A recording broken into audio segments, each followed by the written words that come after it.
एक राजा के पास कई हाथी थे, लेकिन एक हाथी बहुत शक्तिशाली था, बहुत आज्ञाकारी, समझदार, व युद्ध कौशल में निपुण था।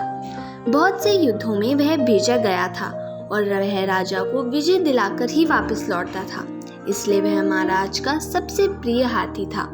समय गुजरता गया और एक समय ऐसा भी आया जब वह बूढ़ा दिखने लगा।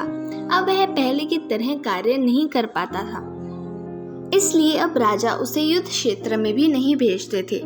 एक दिन वह नदी में पानी पीने के लिए गया, लेकिन वहीं कीचड़ में उसका पैर धंस गया और फिर धंसता ही चला गया। अब उस हाथी ने बहुत कोशिश की, लेकिन वह खुद को उस कीचड़ से नहीं निकाल पाया।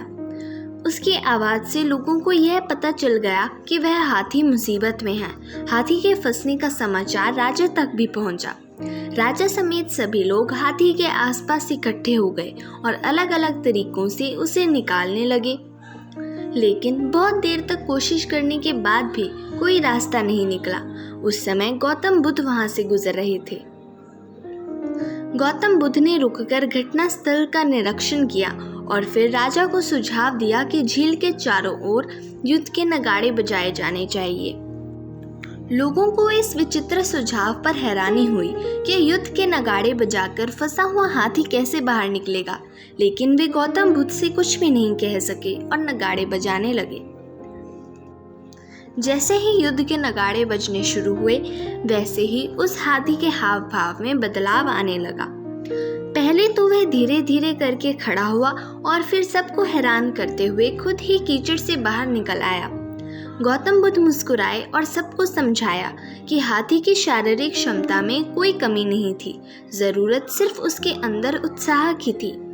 जीवन में उत्साह बनाए रखने के लिए ज़रूरी है कि मनुष्य पॉजिटिव थिंकिंग बनाए रखे और निराशा को हावी न होने दे। कभी कभी लगातार मिलने वाली असफलताओं से व्यक्ति यह मान लेता है कि अब वह पहले की तरह कार्य नहीं कर सकता, लेकिन यह पूर्ण सच नहीं है।